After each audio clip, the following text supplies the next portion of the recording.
पत्थर की चमक है न नगीने की चमक है, चेहरे पे सीना तान के जीने की चमक है।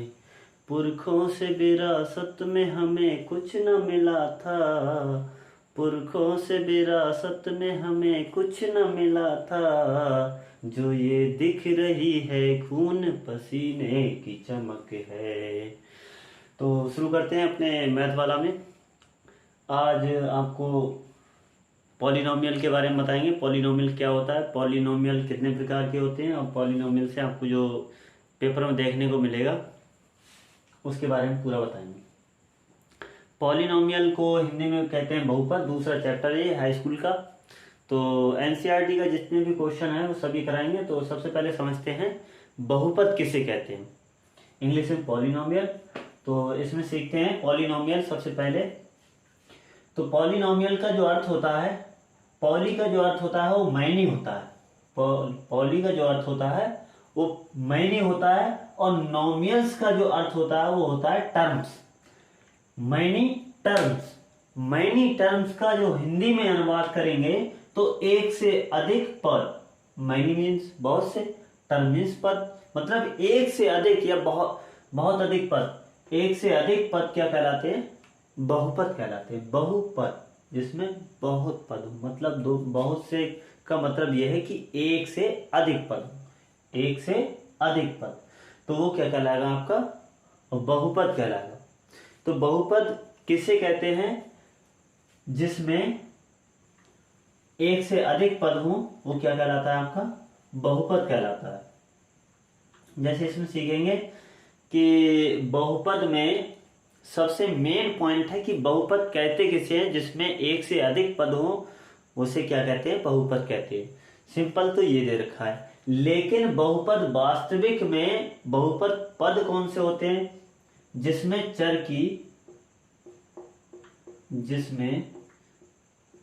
की घात धनात्मक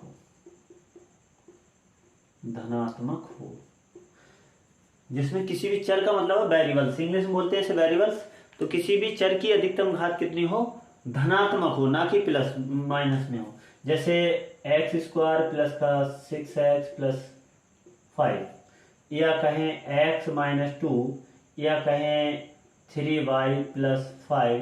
तो इसमें जो x की पावर है, वेरिएबल्स की जो पावर है, वो आप देख रहे हैं कि धनात्मक है, प्लस में, यहाँ पर ही प्लस की 1 है, यहाँ पर ही प्लस की 1 है। तो वेरिएबल्स की जो पावर होती है वो कैसी होनी चाहिए, पॉजिटिव होनी चाहिए, अर्थात तो प्लस में होना चाहिए।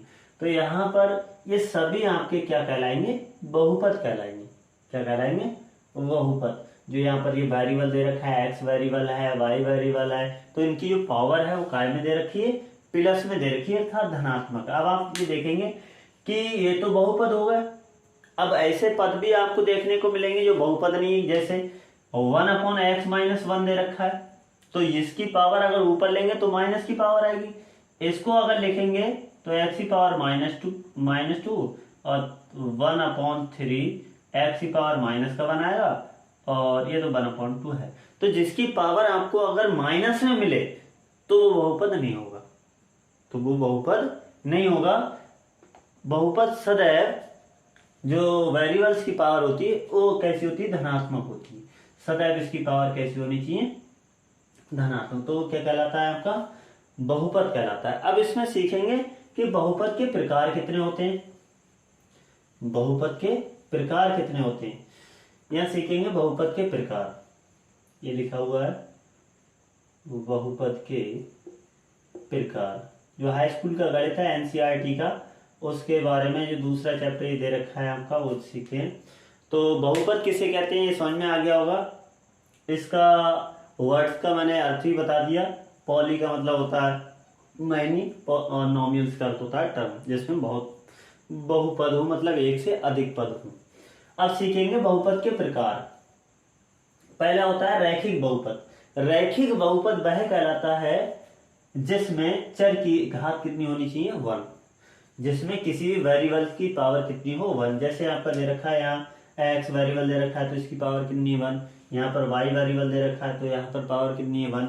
अगर स्टैंडर्ड फॉर्म इसकी लिखें स्टैंडर्ड फॉर्म जिसे बोलते हैं हिंदी व्यापक समीकरण अगर इसके लिखे तो होता है ए एक्स प्लस का बी।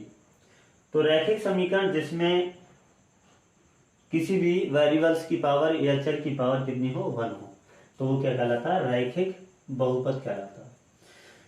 एक चीज और बता दें, अगर पावर है यहाँ पर 1 होगी तो इसके शून्य भी कितना होता है, 1 होगा। मतलब जो हल होगा, शून्य को हल भी कहते हैं, तो वो क्या कितना होगा आपका 1। द्विघात बहुपद किसे कहते हैं, जिसमें चर की घात कितनी हो 2 हो। द्विघात बहुपद वह कहलाता है जिसमें चर की घात कितनी हो 2 हो, तो वो क्या कहलाएगा आपका द्विघात बहुपद।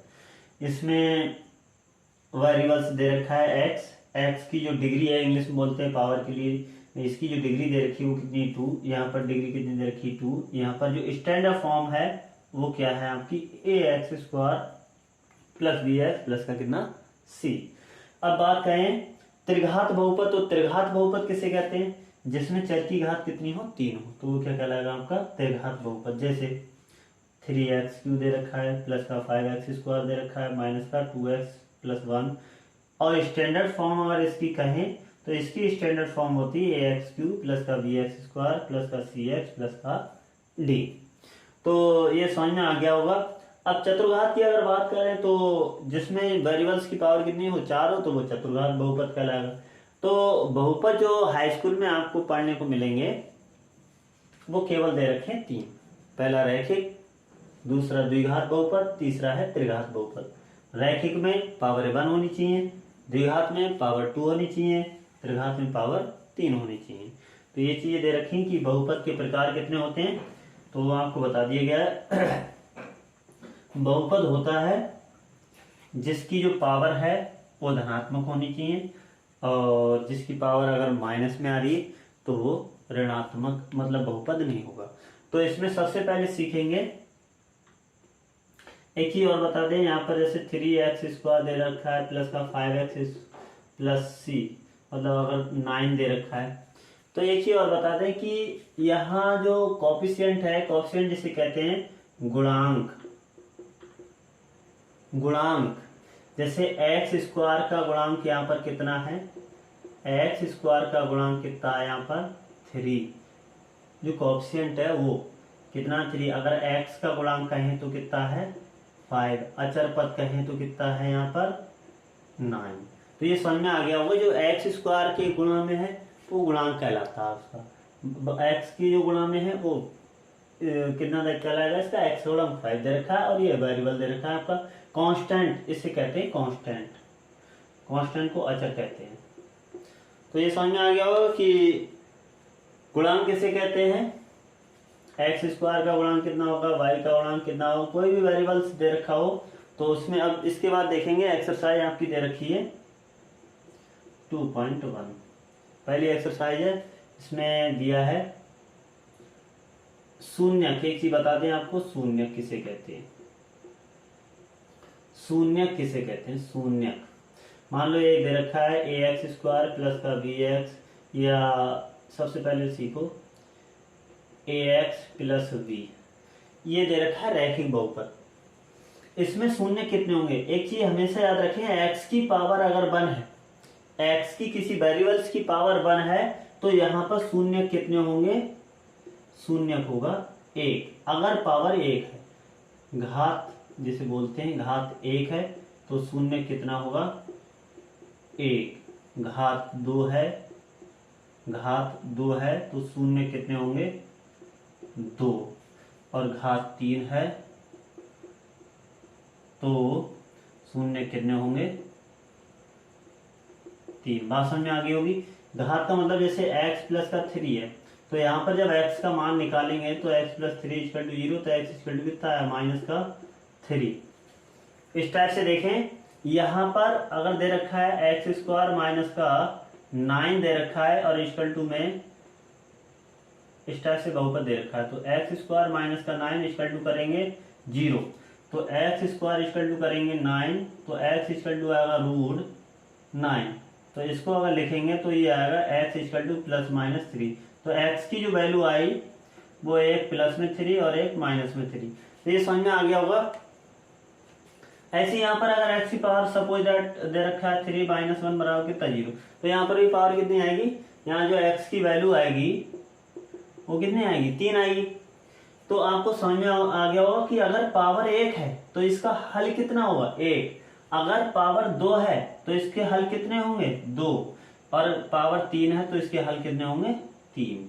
ठीक, तो इस टाइप से घात अगर 1 है तो शून्य 1 होगा, घात 2 है तो शून्य 2 होंगे, घात 3 है तो शून्य 3 होंगे। ये समझ में आ गया होगा।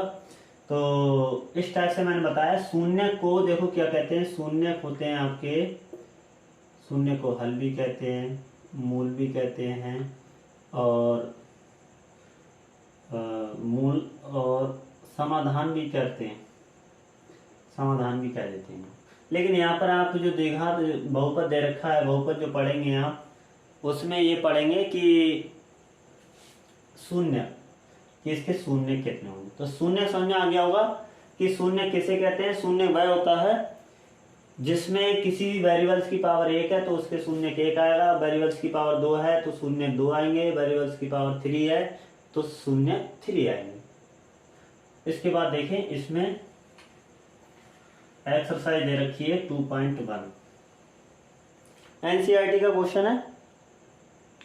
किसी बहुपद px के लिए y बराबर दे रखा है px से ग्राफ, बहुपद दे रखा है px, px दे रखा है, यहां पर दिया है px के लिए y बराबर fx, y बराबर क्या दे रखा है fx। तो इसमें बताना है तो px के शून्यकों की संख्या, px के शून्यकों की संख्या। पहले एक्सरसाइज संख्या बताना, संख्या बताइए, संख्या ज्ञात कीजिए। बहुत ध्यान से देखना है, क्वेश्चन बहुत सरल है। पहली एक्सरसाइज है, पहले इसमें ग्राफ बनाते हैं। पहला ग्राफ जो दे रखा है आपका वो इस टाइप से दिया है, ये एक्स अक्ष है, ये एक्स डैश है, ये वाई है और ये वाई डैश। दूसरा ग्राफ दिया है इस टाइप से, दूसरा ग्राफ है ऐसे दिया है इस टाइप से, ये एक्स है, ये एक्स डैश है, ये वाई है और ये वाई डैश है। तीसरा ग्राफ दिया है इसका, वो ये दिया है ऐसे, ये एक्स है, ये एक्स डैश है, ये वाई है और ये वाई डैश है। इसके बाद अगला ग्राफ दिया है, ये पहला दे रखा है, ये दूसरा है, ये तीसरा है और चौथा बनाएंगे। यहाँ पर देखो क्या दिया है, चौथा इस टाइप से दिया है, ये एक्स है, ये एक्स डैश है, ये वाई है और ये वाई डैश दे रखा है। इसको काटा है इस टाइप से। दूसरा पांचवा दिया है इस टाइप से दिया है, ये एक्स और ये एक्स डैश, ये वाई डैश। छठा दिया है इसमें 3 जगह काटा है इस टाइप से ऐसे, ये एक्स डैश है, एक्स डैश वाई और वाई डैश। इसमें बताना है बहुपद px के लिए y बराबर fx हो तो px के शून्यकों की संख्या ज्ञात करना।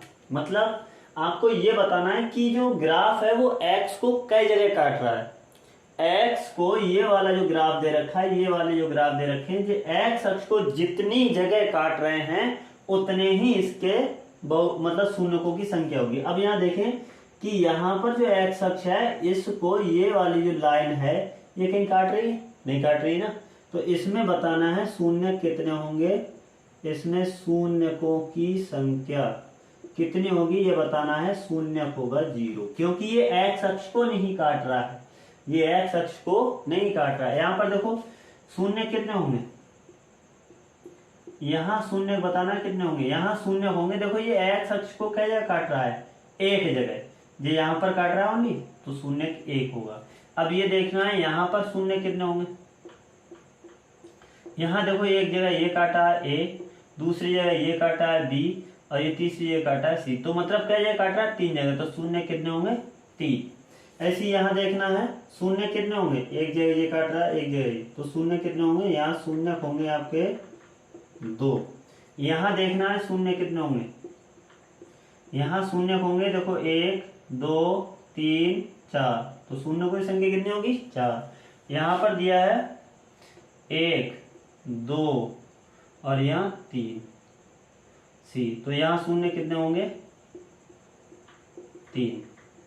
तो ये समझ में आ गया होगा। ये एक्स अक्ष को जो ग्राफ है जितनी जगह काट रहा है उतने ही उसके शून्य होंगे। क्यों, क्योंकि यहाँ दिया गया है एफ एक्स, मतलब फंक्शन जो होना चाहिए वो जो है ग्राफ होना चाहिए वो एक्स में होना चाहिए। अगर दिया होता एक्स बराबर एफ वाई, अगर ये दिया होता तो वाई वाले को देखते। अब क्योंकि यहाँ दिया है वाई बराबर एफ एक्स, तो हमें देखना है एक्स को कैसे काट रहा है। यहाँ नहीं काट रहा है तो कोई शून्य, यहाँ एक जगह काट रहा है तो एक शून्य, यहाँ 2 जगह का 1 2 3 जगह काट रहा है तो शून्य 3, यहाँ देखना 2 जगह काट रहा है तो शून्य 2, यहाँ 4 जगह काट रहा है 1 2 3 4 तो शून्य 4, यहाँ काट रहा है 1 2 3 तो शून्य 4। तो आपकी ये एक्सरसाइज 2.1 फिनिश हो चुकी है। अगला जो 2.2 दे रखी है वो अगले उसमें कराएंगे वीडियो में। अगर वीडियो पसंद आए तो वीडियो को लाइक करें और चैनल को सब्सक्राइब करें। जय हिंद जय भारत।